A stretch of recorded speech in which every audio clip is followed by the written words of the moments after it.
स्वागत है जी आपका आज की इस वीडियो में। आज कुछ बहुत ही खास क्रिकेट न्यूज़ निकल के सामने आ रही हैं, तो वो लेके मैं आपकी खिदमत में हाजिर हुआ हूँ।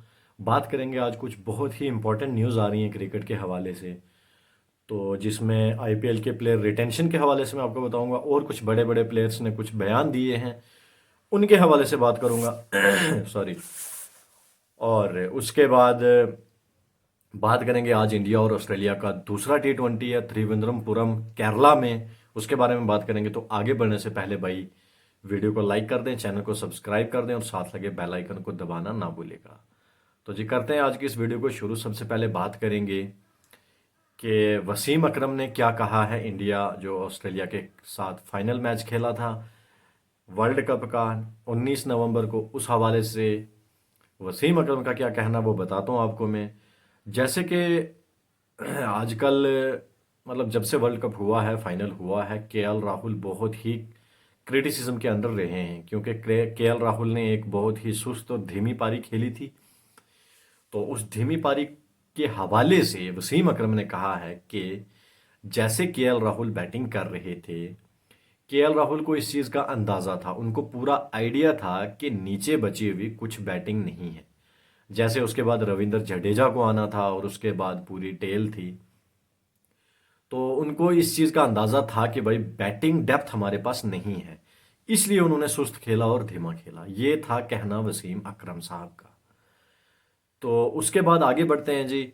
जैसे कि आज इंडिया और ऑस्ट्रेलिया का दूसरा टी20 है, तो इंडिया के हवाले से यही न्यूज़ सामने निकल के आ रही है कि भाई India will go for same playing 11। India वही प्लेइंग 11 उतारेगी जो पिछले मैच में उतारे थे और जो इंडिया ने मैच जीता था। तो अब उस मैच के हवाले से प्रेस कॉन्फ्रेंस करने आए थे तिलक वर्मा इंडिया की तरफ से। तिलक वर्मा ने ये कहा कि मैं फिनिशिंग रोल अडॉप्ट करना चाहता हूं और मुझे फिनिशिंग रोल बहुत अच्छा लगता है। तिलक वर्मा ने ये कहा कि मैं आने वाले टाइम में आप मुझे देखेंगे कि जैसे रिंकू सिंह फिनिशिंग रोल अदा कर रहे हैं, रिंकू सिंह एक तगड़ा फिनिशर रोल निभा रहे हैं, तो मैं भी वैसा ही करना चाहता हूं और आप मुझे वैसे ही देखेंगे। तो ये कहना था तिलक वर्मा का। और वहां से आए ऑस्ट्रेलिया की तरफ से जेसन बैरनडॉफ, उन्होंने ये कहा कि भाई मेरा काम है ऊपर से स्विंग कराना और पावर प्ले में विकेट चटकाना, और मैं इसी चीज़ को देख रहा हूं कि मैं ऊपर से स्विंग कराऊंगा और विकेट चटकाऊंगा।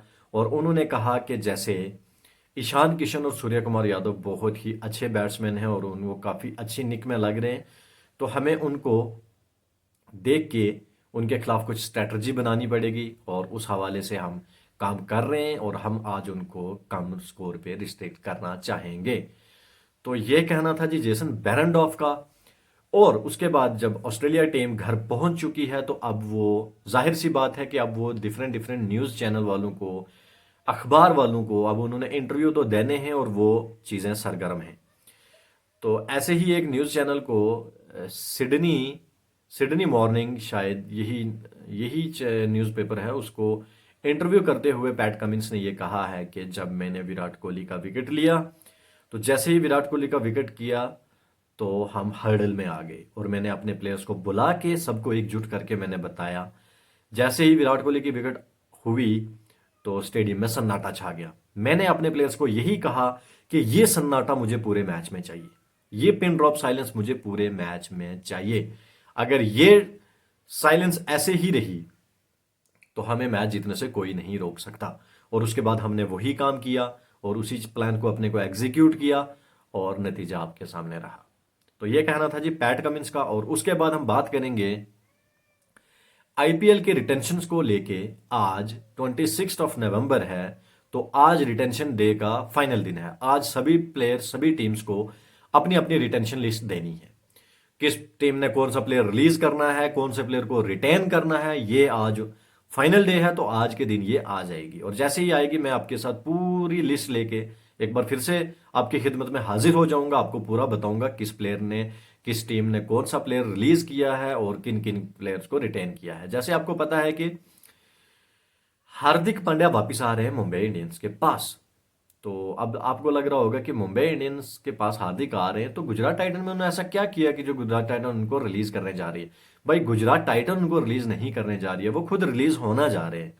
और 2-4 महीने पहले से ये बातें शुरू हो गई थी, तो गुजरात टाइटंस ने अपनी तरफ से बहुत हर मुमकिन कोशिश करके देख लिया, लेकिन हार्दिक पांड्या मुंबई इंडियंस में खेलेंगे और उनके बदले उनको कोई प्लेयर देना नहीं है, वो कोई भी प्लेयर नहीं देने जा रहे हैं उनको। हार्दिक पांड्या ट्रेड हो रहे हैं ऑन द कैश बेसिस, वो उनको पैसे ही अपने पर्स से पे करने पड़ेंगे हार्दिक पांड्या को लेने के लिए। और उसके बाद मैं आपको बताऊं कि एबी डिविलियर्स का एक बहुत बड़ा बयान निकल के सामने आया है। जैसे कि आपको पता है कि आरसीबी हर्षल पटेल और वेनिंदु हसारंगा को रिलीज करने जा रहा है, तो उसके बाद उसके हवाले से एबी डिविलियर्स का यह कहना था कि आप ये चीज मत देखें कि कौन सा प्लेयर हमें पास्ट में, किसके पास पर्पल कैप थी, किसके पास ऑरेंज कैप थी। ये चीजें आप अगर देखोगे तो आपकी क्रिकेट आगे नहीं बढ़ सकती है। आप इन चीजों को भूल जाए, आप प्रेजेंट में देखें और फ्यूचर का सोचें। प्रेजेंट में देखें और फ्यूचर का सोचें कि आपको कौन सा प्लेयर अच्छा खेल के दिखाएगा। और उस हवाले से उन्होंने कहा है कि आपको जितना हो सके आपको यंगस्टर पे फोकस करना चाहिए। और उन्होंने ये कहा कि साउथ अफ्रीका में अभी बहुत अच्छे अच्छे यंगस्टर्स निकल के सामने आ रहे हैं, और उनमें से उन्होंने एक नाम लिया है डिवेल्ड ब्रेविस का, जिनको बेबी एबी भी कहा जाता है।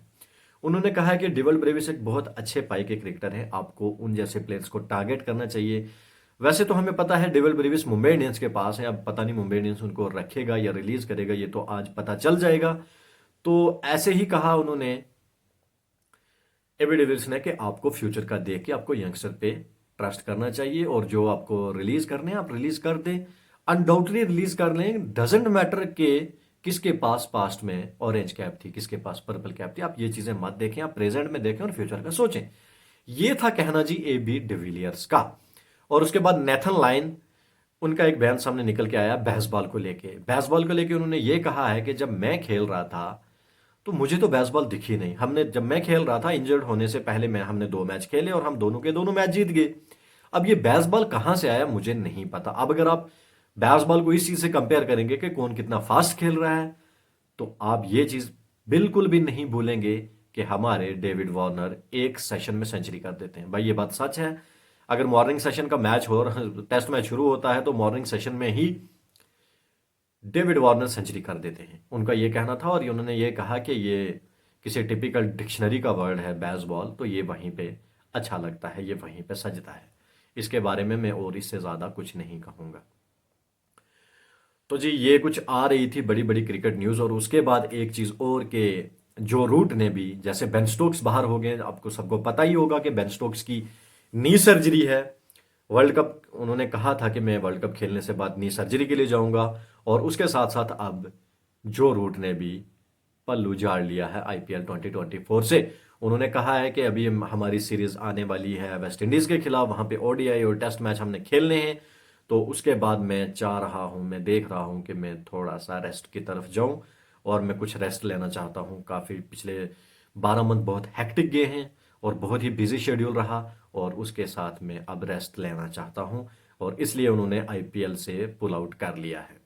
तो ये न्यूज़ दी जी Kumar Sangakkara, director cricket of Rajasthan Royals ने, तो उनका ये कहना था। तो आज की न्यूज़ यहीं पे समाप्त होती है। इसके बाद आईपीएल रिटेंशन लिस्ट आएगी, वो लेके मैं आपकी खिदमत में एक बार फिर से हाजिर हो जाऊंगा। तब तक के लिए अपना बहुत सारा ख्याल रखें। अल्लाह हाफिज, जय हिंद।